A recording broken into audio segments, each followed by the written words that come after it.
You know those people, right? The athlete who just makes it look effortless. The artist who creates something that just stops you in your tracks.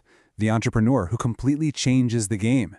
And you can't help but wonder, how on earth did they get there? Well, today, we're going to break it down. We're talking about the art of doing anything exceptionally well. So, what is it? What actually makes someone great at what they do? Is there some kind of secret ingredient they're all using? Let's dive right in and find out. Okay, first things first. Let's just get rid of the myths right now. Being great at something. It's not about being born with some magical talent. It's not about getting a lucky break. And it's definitely not some secret formula that only a few people know. Honestly, those are just stories we tell ourselves because it's easier than facing the real answer. The truth? It's actually an art. And here's the best part about art. It's not some gift you're either born with or you're not. No, it's a skill. It's something that can be studied, it can be practiced, and you know what? It can be learned. By anyone. Yeah, that means you too. And it all comes down to this really simple but super powerful 3-step framework. First up, respect the craft. Second, master the basics. And third, and this one's a big one, love repetition. So let's break each of these down one by one. All right, so step 1, respect the craft. This is the absolute foundation for everything else. And really, it all starts with your mindset. It's about how you decide to show up to the work. Just take a look at this comparison here. On the left, sound familiar? That's how most of us work, right?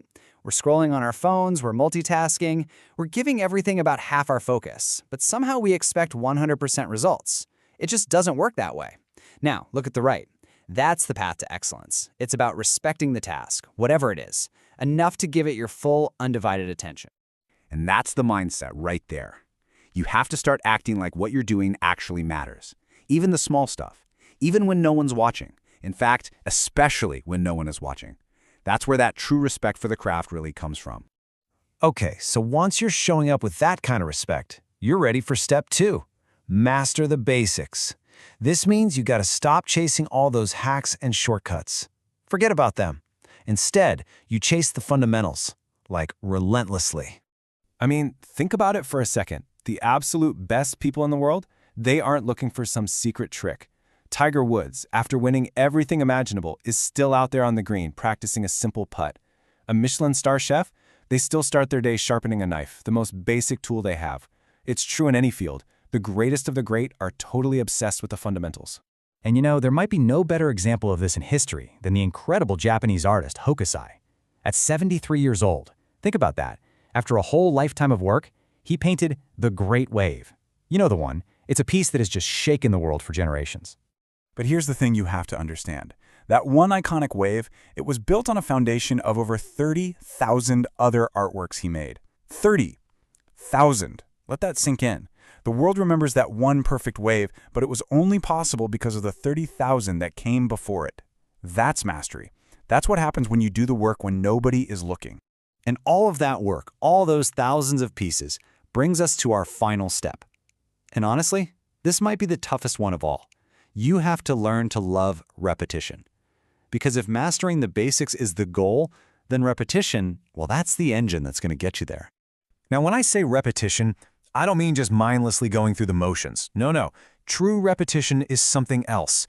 It's this deep internal drive. It's about getting it right and then doing it again to get it right again, especially when you're tired, especially when it's boring, and especially when there is absolutely no one around to clap for you. See, this is what makes it an art. You have to truly fall in love with the process, the daily grind, the tiny little improvements that no one else sees, that quiet dedication, the applause, the results. That's all extra. Those are just byproducts. The real reward is the work itself. So, okay, we've got our 3 steps, right? Respect the craft, master the basics, love repetition. But there's one thing, one core idea that ties it all together, the one thing that really separates the great from the merely good. So what is it? This is it. The real secret. It's being the person who can just sit with the same task longer than anyone else. That's it. The person who doesn't give up when it gets tough. The one who keeps refining, keeps improving, and just does it again, and again, and again. It all comes down to pure endurance. And look, if you're listening to all this and thinking to yourself, yeah, but I'm not good at my thing yet, then I have some really good news for you. Good! That's great! It doesn't mean you're failing, it just means you're at the beginning of the process. You are exactly where you're supposed to be. So, the message here is actually pretty simple. Find your craft, respect it, master the basics, and learn to love the repetition. Whatever you do, just keep painting your wave. Because who knows? One day, after all that work that nobody else saw, the world just might remember yours too. So really, the only question left for you is, what wave will you paint?